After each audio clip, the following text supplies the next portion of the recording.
안녕하세요, 연구원 여러분.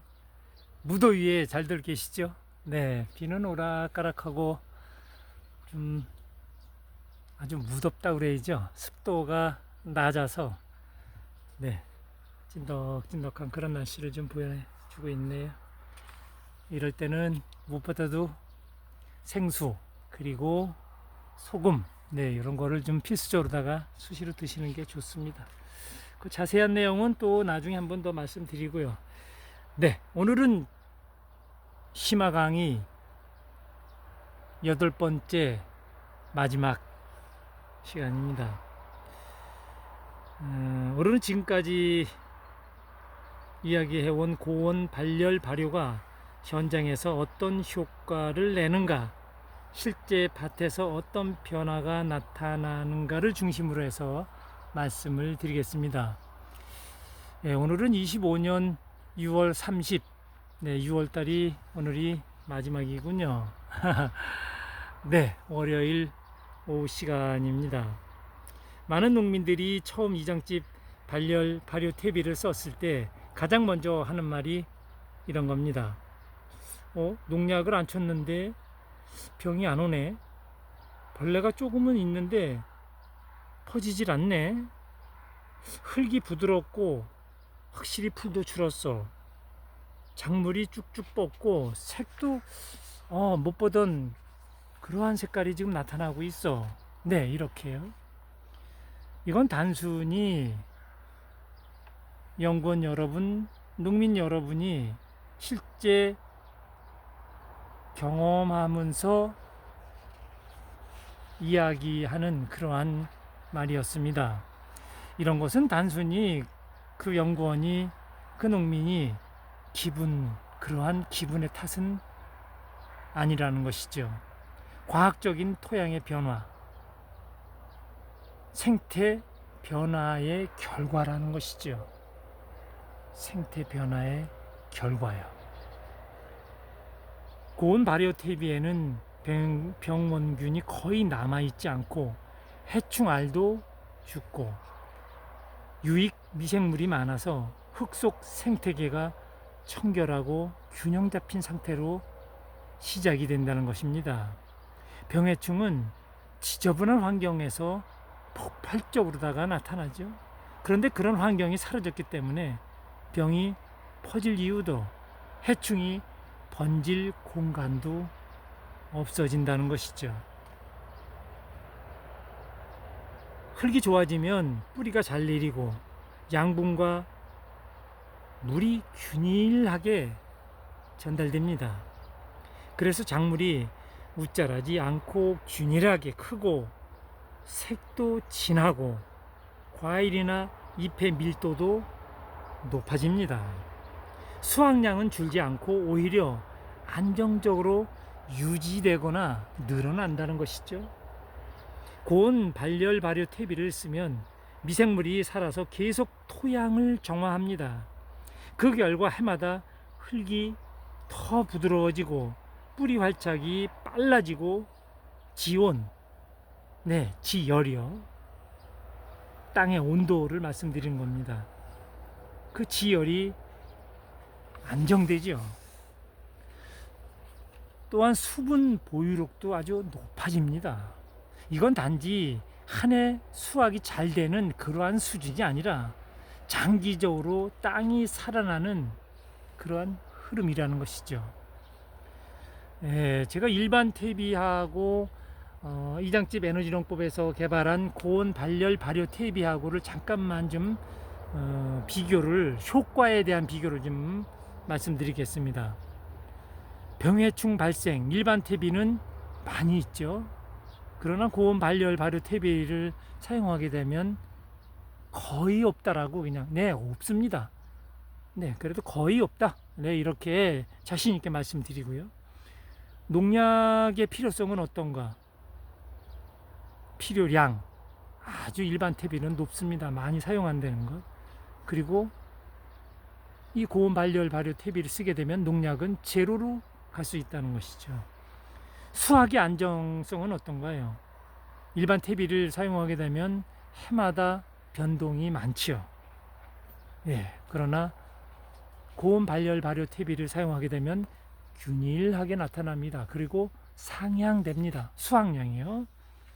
그리고 토양의 변화는 어떤가요? 일반 퇴비를 쓰게 되면 미미한 상태이죠. 토양의 변화가요. 그러나 고온 발열 발효를 된 이 이장집 에너지농법에서 개발한 퇴비를 쓰게 되면 뚜렷한 개선이 된다는 것. 네. 개선 자신 있게 이렇게 말씀을 드릴 수 있어요. 그리고 작물별로 현장에서 그 나타나는 그 적용을 했을 때 나타나는 그런 사례를 잠깐 보면요.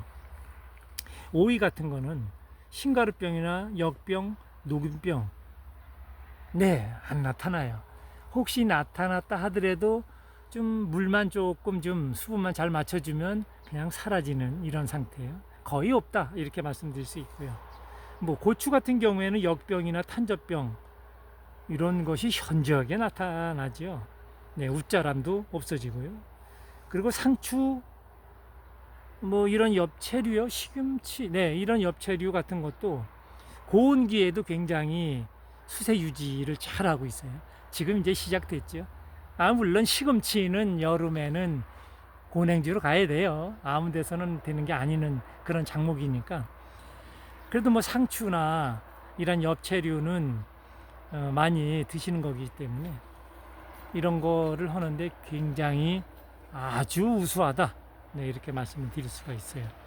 감자 같은 경우는 참 우수하죠. 감자 씨앗을 파종했는데 지금 다들 수확하셨죠? 수확할 때 보면 어떤가요? 씨앗 넣었던 그 씨앗 감자가 씨알이 감자 수확할 때 같이 나오던가요? 썩어서 없어졌던가요? 네. 이장집 고온 발열 발효 퇴비를 쓰게 되면 씨앗으로 사용한 씨 감자가 그대로 감자 수확할 때 그대로 나옵니다. 네. 네, 그런 거예요. 이렇게 다르다는 것이죠. 그리고 이제 좀 있으면 여름이 지나면 이제 가을에 김장, 무배추 이런 걸 심는데 무배추는 바이러스가 굉장히 많은데 그런 거 전혀 나타나지 않습니다. 상당하죠. 예, 이처럼 작물에 따라서 약간 그 토양에 따라서 토지에 따라서 어떤 농부의 어떠한 그 작물 그 변동이라고 그래야죠. 그런 거에 따라서 조금씩은 조정할 필요성이 있지만 공통적으로다가 나타나는 거는 병충해 감소요. 그리고 작물의 건강성의 향상이요. 네, 이러면 뭐 농사질만 하지 않을까요? 네, 그렇습니다. 우리가 여기서 이제 기억해야 할 것은 이장집 발열 발효 퇴비는 단순하게 좋은 거름이 아니라는 그러한 점입니다. 흙을 바꾸는 에너지, 농사의 체질을 바꾸는 도구입니다. 퇴비 하나 바꿨는데 병이 줄고 약을 안 치고 수확은 늘고 땅이 살아나는 것, 이건 단순한 농법의 개선이 아니라 농민의 철학과 태도, 사고방식의 전환입니다. 네, 오늘 이렇게 8번째 이야기를 마무리하겠습니다. 잘 이해가 되셨나 모르겠습니다. 오늘 핵심 정리를 좀 한번 해볼게요. 고온 발열 발효 퇴비를 사용하면 병해충이 스스로 억제되는 흙이 된다. 농약 사용은 줄어들고 그리고 안 쓰게 되며 수확은 오히려 안정적이며 증산이 높아진다. 증산된다. 이렇게 말씀드리겠습니다. 해마다 흙이 살아나며 지속 가능한 농사로 전환된다. 이 농법은 단순한 퇴비 기술이 아니라 농사의 철학을 바꾸는 정화 시스템이다.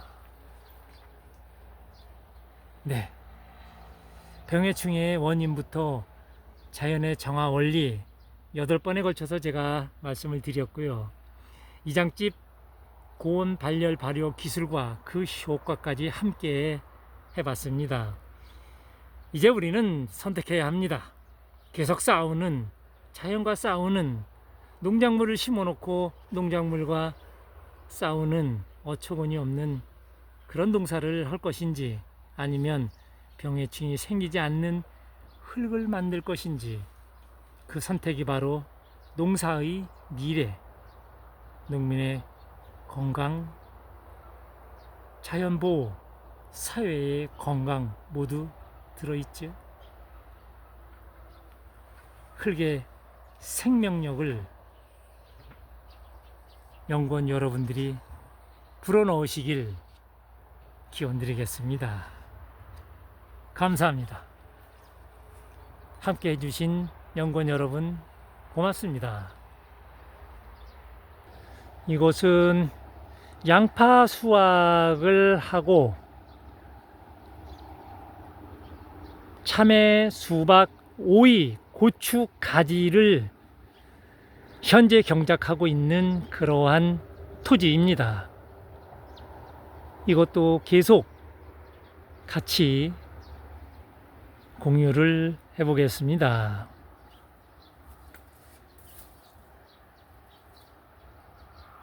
먼저도 말씀드렸지만 이곳에 오이는 직파를 할 것입니다. 오이망을 이렇게 위에까지 지금 쳐놓고요. 7월 10일 날 씨앗을 이곳에 넣어 농사를 시작하려 합니다.